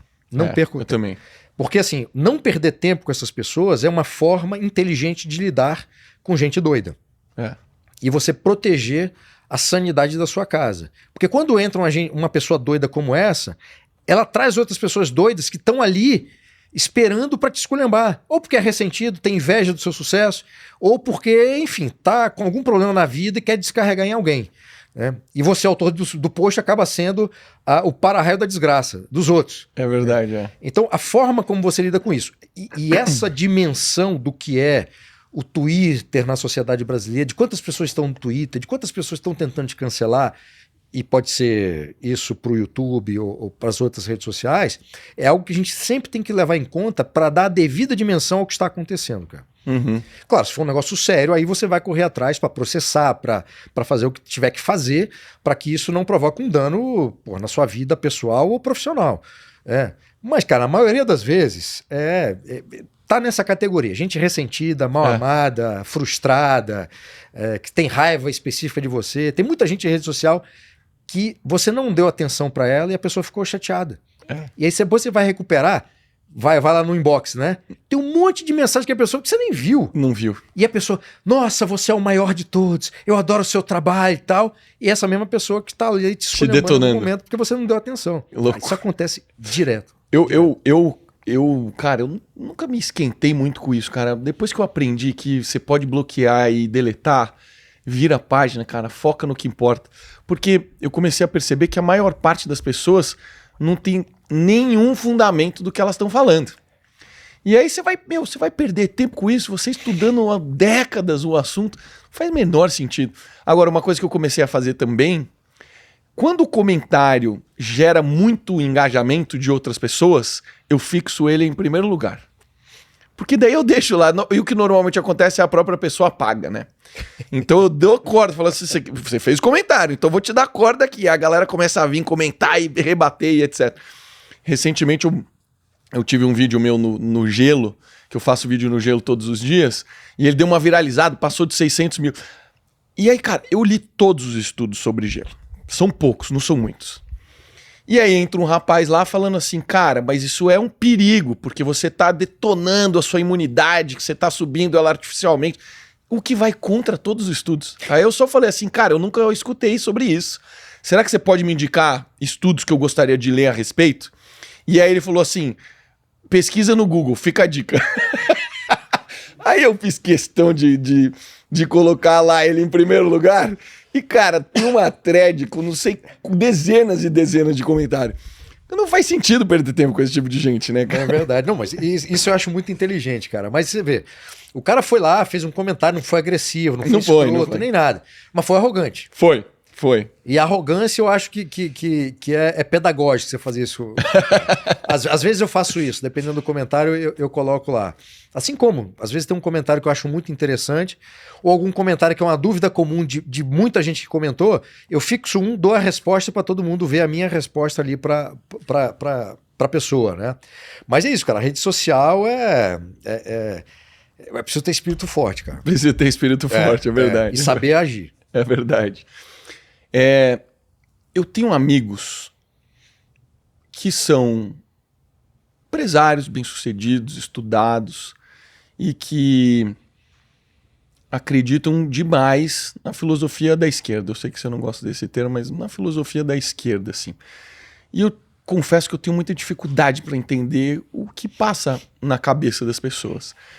E uma vez eu tenho um amigo conhecido, não é amigo, que ele é ultra socialista, a favor da revolução, a favor da guerra, etc. E eu vejo que são pessoas muito idealistas, incongruentes, que praticam uma coisa e falam outra, né? O ponto que eu quero chegar aqui é conectar esses dois mundos com religião e Deus. Porque o meu entendimento do nosso plano terrestre aqui é que a gente veio com uma missão que a gente não sabe qual é, mas, cara, das partes mais importantes a gente precisa se desenvolver. Precisamos aprender alguma coisa. Precisamos crescer, precisamos sair melhores do que a gente entrou. E quando eu tenho essas conversas com pessoas que pensam muito diferente de mim, às vezes eu faço uma pergunta assim, eu falo, você acredita em Deus? Aí a pessoa fala, acredito. Eu falo, você acredita que Deus fez isso para machucar alguém? Por exemplo, quem é pobre, ele fez de propósito isso ou existe alguma razão por detrás disso? Porque eu não sou contra a gente dar uma vida digna para todo mundo e ajudar. O problema é que a gente vive uma estrutura econômica que não permite isso. E que a gente precisa entender esse jogo econômico para funcionar. Normalmente dá nó na cabeça e a conversa fica desconecta. Qual que é o seu entendimento sobre esses dois universos? Porque qual que é o seu entendimento de Deus e do papel que a gente vive aqui na Terra? E por que existem pessoas que são ricas e bem-sucedidas e vivem uma vida plena e outras pessoas que passam por tantas dificuldades? Bom, primeiro, eu acredito em Deus, eu sou católico e o meu entendimento como alguém que acredita em Deus e é católico eu não vou cair no erro de ser arrogante o suficiente para tentar dar uma resposta por Deus. Eu não vou chegar aqui e dizer, não, Deus nos coloca para isso ou aquilo. Até para aprendizado, porque eu não sei. É verdade, a gente não sabe nada. Eu não sei. Mas eu acredito tanto em Deus, na sua infinita misericórdia e no seu amor profundo, e nós somos o resultado desse amor, que o que ele quiser, eu farei. E quem acredita em Deus, entrega a sua vida a Deus.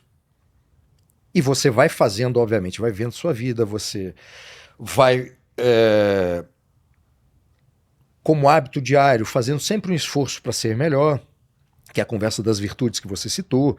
A gente não nasce com virtudes, virtudes é um hábito. A gente descobre o que é e incorpora isso na nossa vida, como musculação, dieta, jiu-jitsu, estudo. É um hábito diário. E é um hábito diário para uma vida. Ninguém pode achar que... Bom, eu descobri que existe aqui temperança, justiça, prudência, fortaleza, e pronto, é suficiente. Não. Nós somos humanos, nós somos falhos, miseravelmente falhos. Ao longo da vida, a possibilidade da gente errar tentando ser virtuoso é muito maior do que acertar.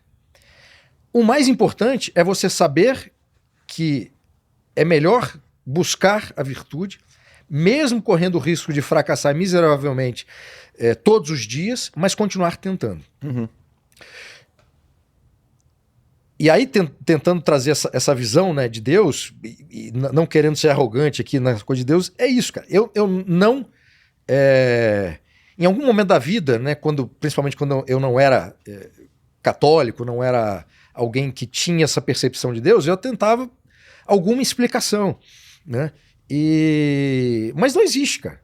Se eu tentasse, por que tem pessoas pobres e ricas? Por que tem, cara, um bando de filha da puta rico, bem-sucedido? Por que existe? Que na minha cabeça era algo até pior do que a pobreza. Que uma pessoa que tem tudo, do ponto de vista material, que tem tempo para cuidar da família e não cuida da família. O ser humano não bom, né? O ser humano ruim. E ao mesmo tempo você tem pessoas financeiramente miseráveis que têm uma vida familiar, que tem um amor pelas outras pessoas, que é caridoso, mesmo não tendo nada. Então, essa explicação eu realmente não vou me atrever a dar. O que eu acho que todos nós temos que tentar fazer o melhor. E muitas vezes o melhor é ajudar quem não tem. E sem esperar governo. Então, se existe gente muito pobre no Brasil, cara, o que eu posso fazer para ajudar? Uhum. É caridade direta? É também ajudar alguma instituição? É ajudar na minha paróquia? O que eu posso fazer para ajudar? Sem ficar esperando. Porque assim, a miséria, cara, a fome é algo premente. A pessoa não vai esperar um projeto de lei, chegar um presidente. Não. O que eu posso fazer? Assim como o que eu posso fazer para ajudar a mim mesmo a ser melhor, o que eu posso fazer para ajudar outra pessoa? Uhum. Quando você parte desse raciocínio, as coisas ficam mais rápidas, ficam mais resolutivas. Agora, quem é empresário, quem tem muito dinheiro e tal, e está nessa coisa do socialismo, assim, pela minha experiência, gente com grana que eu conheci, empresário, que tinha um discurso assim e dá dinheiro para partido de socialista e tudo mais, todas as vezes que eu perguntei alguma coisa sobre a teoria e prática, ninguém soube me responder. E aí, a minha percepção nessas conversas era que essa pessoa pegava uma preocupação muito nobre com as pessoas mais pobres e só viam nesses partidos, nessas pessoas, nessas ideologias, uma forma de resolver esse problema. Uhum. Que é uma visão, obviamente, estreita e torta do que pode ser feito. Demais, né? Ao mesmo tempo que essa pessoa prefere dar dinheiro para um partido socialista, é incapaz de financiar um instituto que cuida de crianças carentes, crianças órfãs, cuida de projetos assistenciais que dá comida para pessoas de rua. Para mim faz muito mais sentido do que dar dinheiro para um partido político.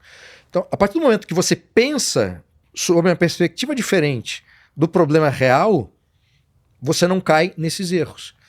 Se você, obviamente, não tiver um compromisso ideológico. Né? Uhum. Quando você tem um compromisso ideológico muito bem formado, tudo mais, aí é outra coisa, é outra conversa.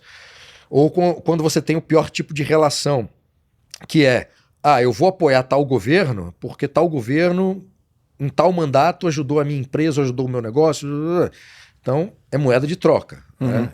É um negócio muito mesquinho. Mas, de resto, é isso, cara. Para mim é uma loucura, porque o empresário ele tem que ter noções econômicas, né? A empresa dele é uma microeconomia ali. O cara precisa apertar o cinto quando as coisas estão difíceis, precisa investir para crescer, precisa tomar risco. Só que se você errar, amigo, vai tropeçar e vai cair. Diferente do que acontece no Estado, que se endivida infinitamente e a conta sobra para alguém. E a gente já viu essa história tantas vezes. Então, para mim, é muito louco um empresário não entender de economia. Porque o que ferra, no fim das contas, ali é a economia, né? Isso que acaba prejudicando, né? Cara, essa coisa da mentalidade do empresário brasileiro também é um negócio que rende vários estudos interessantes do ponto de vista da psicologia comportamental, né? Ou a economia do comportamento. Aliás, eu adoro o Dan Ariely, que é essa pegada, né, com economia comportamental. Porque, primeiro, você tem um problema muito sério em muitas empresas no Brasil, médias, pequenas e até grandes empresas, da administração interna ser muito zoada. E todo consultor de empresa, todo contador que eu conheço e converso, a realidade do Brasil inteira é a mesma. Cara. Exatamente. Então tem muitas empresas existindo e às vezes até ganhando dinheiro, mas quando o cara vai lá dentro ver como é que tá a empresa, cara, é uma bagunça. Caos. E isso explica porque tanta empresa que a gente achava que estava ótima, depois a empresa quebra. Falei, mas como, cara? Como? Então, existe um problema, sobretudo, de formação dos empresários brasileiros, de forma geral, que é um problema de formação do brasileiro. Verdade. Ponto. Se você não consegue administrar, ou seja, você tem um talento para o negócio, para fazer negócio, para venda e tal. Aí você decide abrir uma empresa.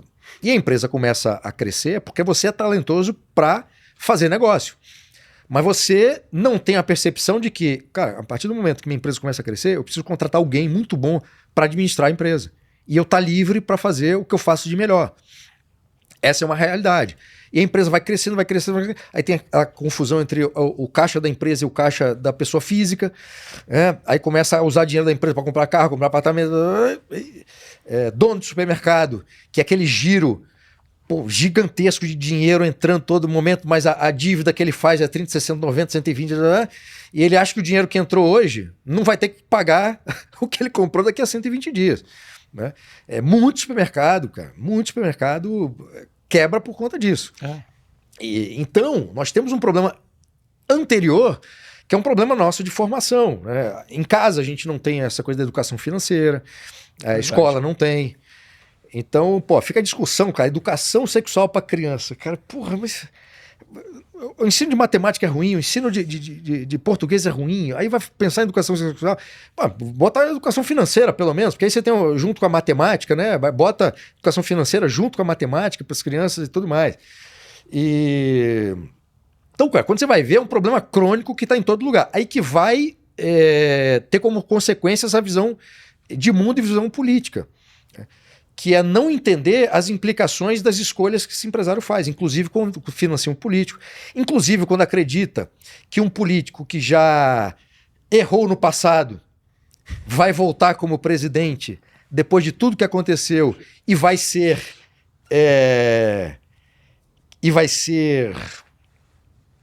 conseguir organizar a economia, sendo que na campanha disse que não ia fazer. Quer dizer, é um negócio inacreditável. De maluco, Mas empresário ter acreditado... Cara, não é só ter acreditado. É pior, porque o Lula falou que ia gastar. Falou. Então, assim, tudo que o Lula falou durante a campanha, ele está fazendo. E aí, nesse caso, não é nem aquela coisa, olha, falou uma coisa e fez outra. Não, ele está super consistente. Né? Não, então, assim... a coerência nem sempre é virtude, porque se o cara diz que vai fazer algo errado e faz, ele está sendo coerente, mas está sendo vicioso. Qual que é a sua análise, aliás, até uma previsão, qual que seria a sua previsão dos próximos anos do Brasil? Não precisa ser muitos não, só os próximos mesmo, que o ritmo o impacto está muito intenso. Onde você acha que isso vai acabar? Cara, além de não ser arrogante de querer explicar o que Deus quer com a gente, você não gosta eu não sou louco de tentar fazer previsão no Brasil. Tem uma frase que eu gosto muito, e até hoje eu não descobri quem é o autor, que assim, no Brasil até o passado é incerto. Né? É uma frase ótima. Essa é boa demais. Eu gostaria muito de saber qual é o autor para poder citar. Né? No Brasil, até o passado é incerto. Cara, é impossível. Impossível. Eu não trabalho com previsão de forma nenhuma, nem quando tem eleição. Mas economicamente, assim... O buraco que a gente está se enfiando, cara, vai ser difícil pro Haddad pagar essa conta, né? Isso sem dúvida, mas aí a gente não está nem falando de previsão, a gente está estabelecendo uma correlação que é óbvia. Pois é. Já aconteceu com outros governos. Quando um governo começa a gastar muito num estado que já tem uma arrecadação muito alta, a única forma de você arrecadar mais para continuar gastando é você aumentando impostos, que é o que está sendo proposto. Quando você começa a aumentar muito impostos, você começa a asfixiar a economia. Quando você começa a asfixiar a economia reduz a sua própria dinâmica de produção de riqueza. Se reduz, vai reduzir a arrecadação. Mas os gastos do governo continuam crescendo. Né? Qual a chance disso dar certo? Zero. Qual a chance disso dar merda? 100%. Então, o grande problema é que a administração pública, os erros de um governo, eles geralmente não aparecem de forma muito imediata. muita coisa que desembocou e entrou na conta da Dilma foi bomba que começou a ser criada no governo Lula. A Dilma, obviamente, não fez nada para corrigir. Ela continuou no receituário de piorar o que já era ruim, né? Mas é isso, cara. Então, o que eu vejo, né, nesse cenário é que essa bomba vai estourar. A gente não sabe se vai ser já no ano que vem, daqui a 2 anos, daqui a 3 anos, ou se vai estourar, por exemplo, no ano seguinte à eleição, a próxima eleição. Que seria terrível, que o bicho teve sorte, né? Na primeira, na segunda. Agora, cara, seria ótimo se a bomba estourasse durante o governo, né? Pois é, cara, mas ao mesmo Pra ver tempo... se a gente aprende. É que aí tem um ponto que é diferente dos 2 primeiros do governo do Lula. A sociedade brasileira mudou. O Brasil mudou. Então você tem uma parcela numerosa que está de olho no que está acontecendo. Ninguém mais cai na conversa e vê, né, os resultados disso. Mas assim, entre ver, reagir, eventualmente até no voto, e ter capacidade de ação, são 2 esferas diferentes. Uhum. E se ao mesmo tempo o Congresso, em vez de ser ciente e representativo dessa parcela da população que está vendo que vai dar problema e que está denunciando e está alertando, esse Congresso não faz nada e endossa, aí, cara, a coisa toma uma dimensão muito maior e muito mais séria. Quando você vê um país como o Brasil, e a gente tenta comparar com outros acontecimentos que existiram no mundo, né? Eu vejo o Estado só crescer. A gente está sempre apertado, enforcado. Já existem várias empresas na indústria hoje que não conseguem se sustentar com a carga tributária que tem. A gente tapa os olhos para isso. Mas, cara, 80% dos restaurantes aqui em São Paulo são quebrados. Não conseguem se sustentar mais. Vivem ali na escala tributária da pequena empresa e se subir a conta não fecha, né? Quando você assiste um cenário desse, onde cada vez mais a carga tributária vai aumentando, cada vez mais a gente vai ficando enforcado, a economia vai apertando, você enxerga no Brasil uma ruptura em algum momento? Porque somos um país que não tem essa cultura de lutar, né, de brigar. Aquilo que a gente viu das pessoas irem pra rua lá, o gigante acordou, foi muito pontual. E a gente não persiste, diferente do que acontece em outros países que fala assim, tipo na Ucrânia, cara, chega. A gente vai pra rua, se tiver que guerrear, a gente vai guerrear até o presidente sair fugido lá de avião e tal. Qual que é o caminho que você acha que aconteceria para ter uma reversão desse cenário?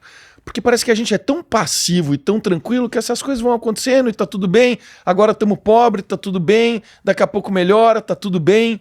Mas eu não vejo um caminho promissor pra gente. Você enxerga um caminho de mudança de que forma? Também não.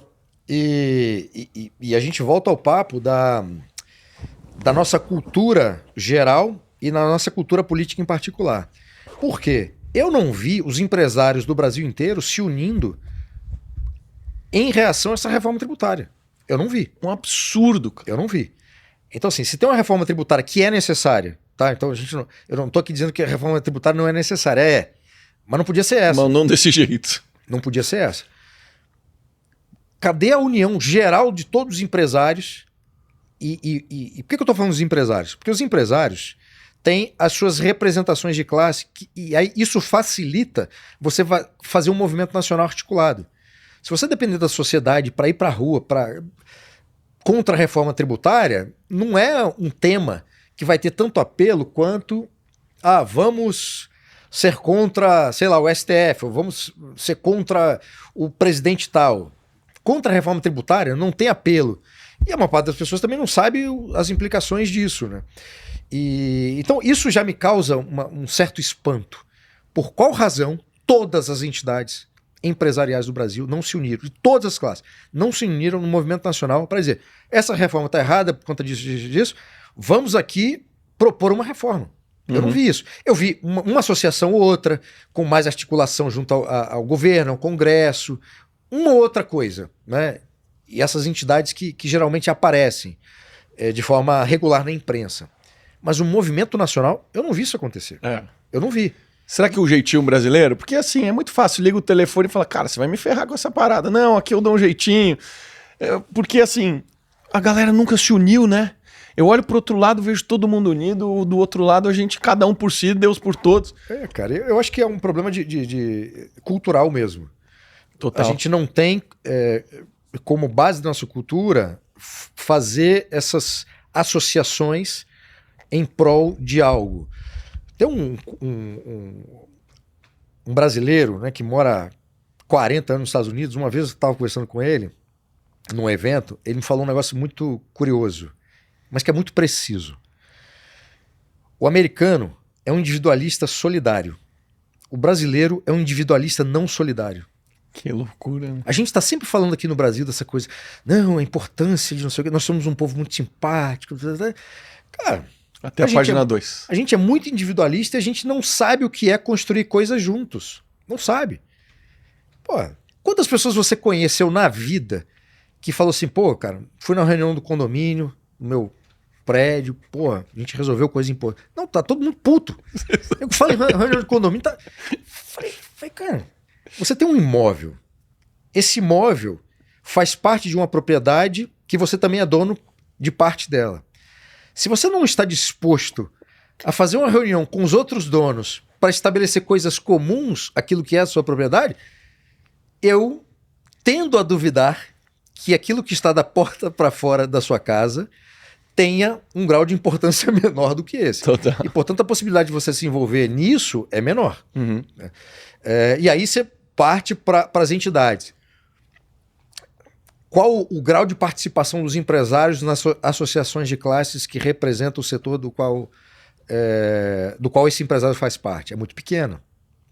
E aí depois não adianta também o empresário ficar assim, pô, mas não, nada, o meu setor está sendo prejudicado. Se você não se associa e faz daquilo uma força poderosa, não tem jeito, cara. E essa força poderosa, no caso de uma reforma tributária, era, cara, vamos aqui, passa a mão no telefone, eu sou da associação dos contabilistas, eu vou falar com a associação dos administradores, que eu vou falar com... Isso começa um movimento municipal, que é mais fácil. Cada um vai falando com as entidades que representam no estado, federal, e vai criando um movimento para... Cara, qual é a reforma necessária e adequada para a economia brasileira como um todo? Essa aqui. Vamos então fazer uma coisa conjunta? Faz uma reforma conjunta. Pô, eu estava conversando com um amigo meu dias atrás, ele dizendo que o Heritage Foundation, que é uma organização americana, está trabalhando há alguns anos para fechar, eu não lembro se ele falou que já está pronto, está próximo de fechar, um projeto de governo para o próximo governo. Com tudo, todas as áreas. Então, o próximo presidente da República, nos Estados Unidos, por exemplo, se for o Trump, a Heritage Foundation vai ter um projeto dizendo, olha, Secretaria da Habitação, tem esses nomes aqui que são muito bons, se você quiser indicar esse aqui, esse fulano. O projeto para 4 anos de governo é esse. As entidades aqui no Brasil tinham que fazer esse tipo de coisa. Aqui a gente não tem esse tipo de think tank nessas organizações e tal para fazer esse trabalho de políticas públicas, né? Mas as associações de classes já existem. E o que está sendo feito numa coisa tão importante como a reforma tributária? Uhum. Agora tem um aspecto curioso, cara, dessa reforma tributária que eu acho que pode acontecer, vai ser muito curioso se acontecer. A carga tributária no Brasil é tão complicada, tem tantos impostos e tal, que o simples fato de reduzir a quantidade de impostos vai provocar uma percepção imediata positiva em todo mundo. Mas, e como a carga tributária não se fará sentir de forma imediata, eu acho que vai haver um período de transição que as pessoas vão pensar assim, pô, mas eu fui contra essa reforma está muito boa. Porque simplificou tudo, que é uma coisa óbvia, e o impacto não foi imediato. O pessoal vai descobrir que a vaca está no brejo quando aquilo, de fato, assim, começar a afetar o caixa da empresa e tudo mais. Aí, porra, por que eu não me organizei antes para lutar a favor dessa simplificação e, ao mesmo tempo, nesse outro lado, impedir essa oneração do mercado no Brasil como um todo. Total. Professor, queria que você falasse um pouco dos seus cursos, dos livros que você escreveu, porque, obviamente, as pessoas estão interessadas em aprender com você, e eu queria que você falasse do impacto que você já teve, da quantidade de alunos, dos conteúdos que você produz em rede social, dos documentários que você já participou e tudo mais. Cara, falando de livro, eu trouxe aqui para te dar de presente. São esses 2 livros aqui. Muito obrigado, Bruno. O de capa preta é o Pare de Acreditar no Governo, porque os brasileiros não confiam nos políticos e amam o Estado. Né? No fundo, assim, o livro é sobre esse assunto do subtítulo, né? Que é um negócio que não entrava na minha cabeça. Né? Que a gente tem uma desconfiança tão grande em relação aos políticos e, ao mesmo tempo, a gente acha que essa entidade chamada Estado, representada por todas as instituições políticas, vão cumprir aquilo que promete, sendo que essas instituições são ocupadas por essa gente que a gente não confia. Então, a tese do livro é essa. Esse segundo livro, Direitos Máximos, Deveres Mínimos, o Festival de Privilégios que assola o Brasil, é uma tentativa de entender um outro problema, que é a diferença entre direitos e privilégios. E aí, quando eu fui fazer a pesquisa e tal, cara, eu descobri assim, boa parte do que todo mundo acha que é direito, no fundo, é privilégio. Cara, desde meia entrada para estudante até Zona Franca de Manaus. Sensacional, é isso mesmo. Aí tem privilégio para bandido, saidinha temporária para bandido. Inacreditável. Inacreditável. Então, enfim, esse livro é um conjunto desses privilégios nas diversas esferas de poder. Aí tem os privilégios poder executivo, legislativo, judiciário e os privilégios dentro da sociedade que a gente não reconhece como privilégio, como a carteirinha de estudante, mas também como permitir que atletas trans compitam contra mulheres. Enfim, tá todo mundo querendo um privilégio para chamar de seu. E aí, aí tem um tema que junta os 2 livros, que no fundo é o meu grande tema, a ideia da responsabilidade individual. Então, o que eu trago nos 2 livros no final, a grande mensagem é, cara, você tem que assumir a responsabilidade da sua vida. Se você ficar transferindo para os outros, no caso do direito e privilégio, a gente se transforma numa nação de credores. Todo mundo é credor de alguém. Só que para ser credor de alguém, o outro tem que ser um devedor. Então eu vou passar minha vida achando que eu sou credor e buscando um devedor para fazer aquilo que eu deveria fazer. E no caso do primeiro livro, é uma história do intervencionismo estatal ao longo da nossa história, e de que maneira isso afeta a nossa cultura política, a nossa cultura social, de que maneira isso infantiliza a sociedade, de que maneira que isso provoca essa ideia de que a gente não é responsável pela nossa vida e está sempre transferindo a coisa para outras pessoas. Então, o grande tema dos 2 livros é a responsabilidade individual. Sensacional, adoro esse tema, falo muito sobre isso. Não com tanta profundidade quanto você, mas eu falo, assume a responsa, não dá para ficar chorando e achando que o Estado vai te salvar ou que você merece mais. Não, cara, vai lá e busca o seu, né? Pô, ainda mais no caso do Brasil, cara. Em relação a curso, eu tenho 2 cursos, um para entender a política, que é um curso ali com 20 aulas, desde o basicão, assim, o que é Estado, o que é poder político, o que é governo, até essas posições políticas que sempre são objeto de discussão, né? Conservadorismo, liberalismo, socialismo, nazismo, fascismo, populismo. Eu fiz um apanhado daqueles assuntos que eu via que tinha maior interesse nas redes sociais. O segundo curso é para entender o conservadorismo, aí é focado no conservadorismo, desde a história, a teoria, a prática e a relação do conservadorismo com as virtudes. Que legal. E uma das aulas especificamente é como um conservador deve... Bom, aquilo é para conservador, mas serve para todo mundo, né? Como é que uma pessoa deve lidar com o noticiário, lidar com as informações, inclusive aquilo que não é noticiário, mas que está na rede social, para a pessoa não ficar pilhada o tempo inteiro. Tá o dia inteiro ali, aconteceu isso, aconteceu aquilo e tal. Dá 2 exemplos rápidos, cara, a respeito disso. Eu passei um mês sem ler jornal, sem ver nada no jornal, sem acompanhar a imprensa. Um mês. Qual era o teste que eu fiz, na experiência que eu fiz? Era saber se ao longo desse um mês eu sem acompanhar nada, eu seria afetado por não estar acompanhando, Ou se quando eu voltasse a acompanhar, teria mudado alguma coisa. Mas também, durante esse período, as pessoas me perguntavam sobre coisas que estavam acontecendo e eu propositadamente respondi para saber se alguém ia falar assim, não, professor, isso aqui tá errado, não aconteceu dessa forma, não. É claro que eu fazia de um jeito, sempre puxando mais para a parte mais abstrata e tal, mais geral, mais enfim, de análise de cenário. Cara, e zero. Eu respondia as coisas que eu não estava acompanhando e tinha como feedback, pô, é isso mesmo, professor, é isso mesmo. Aí eu cheguei no final da experiência com a seguinte conclusão. Quando você já está treinado e entende como funciona o Brasil, e eu também sou alguém que estudou relações internacionais, também acompanha o cenário político internacional, o intervalo de um mês não muda tanto o que aconteceu ao ponto de você se desesperar. Mas quando você está o tempo inteiro ligado nas notícias e tal, parece que aquele um mês aconteceu tudo de novidade, tudo de novo, e você precisa estar o tempo inteiro envolvido com aquilo. Esse é o primeiro aspecto. O segundo, quando aconteceu essa semana, aquele pânico nas bolsas, Japão e não sei o que e tal...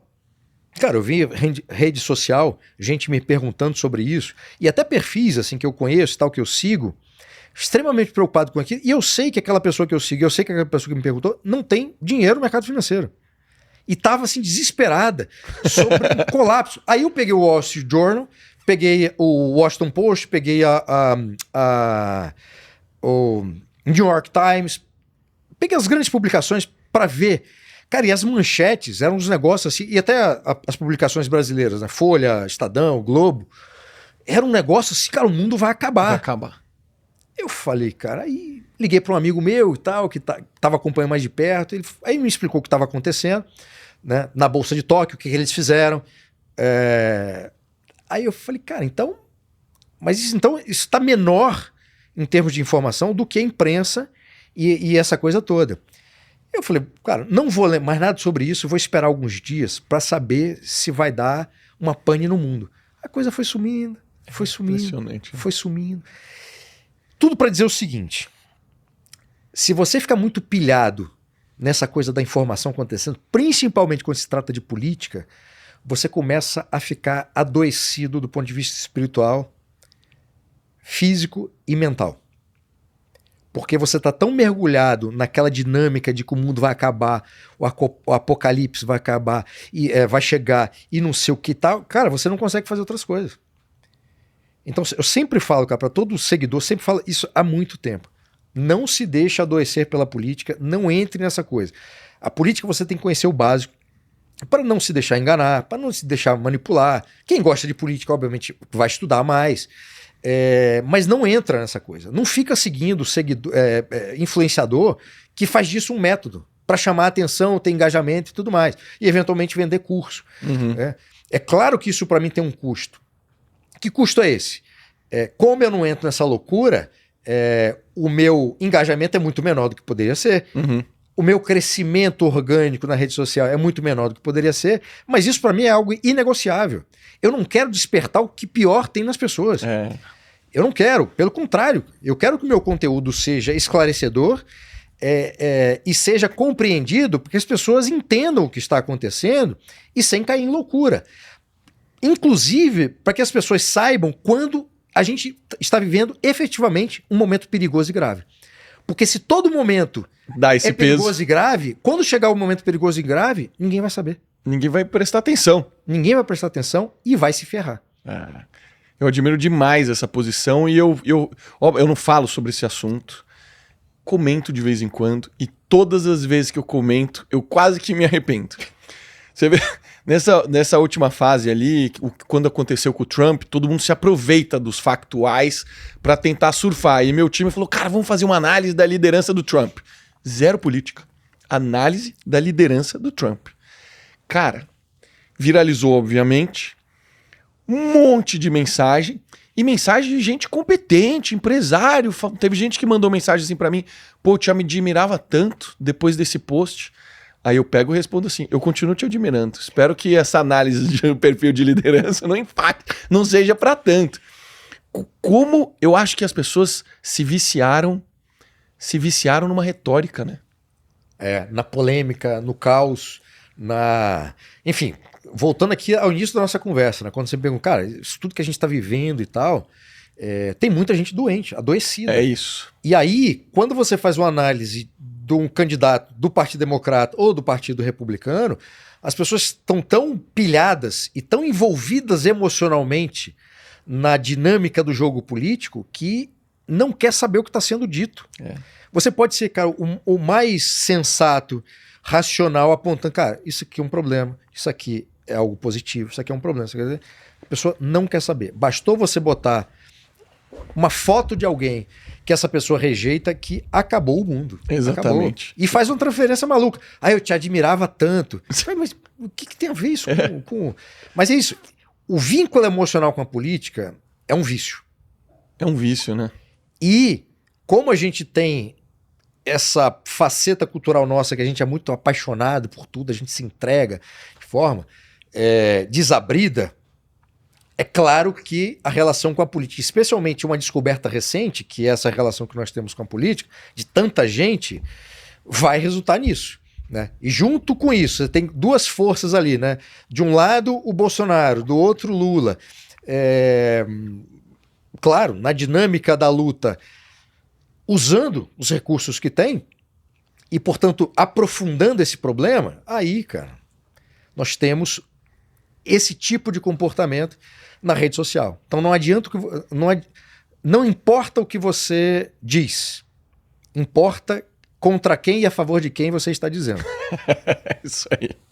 Professor, muito obrigado pela gentileza de ter vindo, trocado essa ideia com a gente. Fica à vontade se você quiser mandar uma mensagem final. Cara, obrigado pela conversa, obrigado. Valeu. Aliás, cara, esse cenário aqui é o cenário de podcast mais bonito que eu já vi. Obrigado, meu pai vai ficar feliz. Não, meu pai é arquiteto. E eu tenho uma poltrona igual a essa. Você jura? Eu Eu acho as suas imagens maravilhosas, aquela luz no fundo, você faz um efeito bem cinematográfico, a gente é bem fã. Esse estúdio aqui, cara, eu tinha vontade de fazer um podcast meu aqui. Né? Obrigado. Não, cara, mas obrigado pela gentileza, obrigado pelo convite. Porra, adorei a conversa e... Cara, o recado final para nossa audiência, cara, sempre no caminho das virtudes, sempre tentando ser uma pessoa melhor. O aspecto da transcendência, né? Acreditar em Deus e religião, para mim é um ponto fundamental. Também. Porque eu sei o impacto que isso teve na minha vida e na vida de pessoas que eu conheço e respeito muito e amo. E não acho que essa é uma coisa a ser desconsiderada. E tentar sempre ser melhor, cara, e ajudar as outras pessoas. Servir. Estamos nesse caminho, né, Fê? Todo dia trabalhando e melhorando. Obrigado, professor. Você que ficou até o final, não se esqueça, se inscreve aí para você receber conteúdos incríveis como esse. A maior parte das pessoas que seguem a gente vê nossos conteúdos ainda não são inscritas, então aperta o botão de se inscrever. Se você gostou, deixa seu like, bota seu comentário. Beijo para você e até a próxima semana.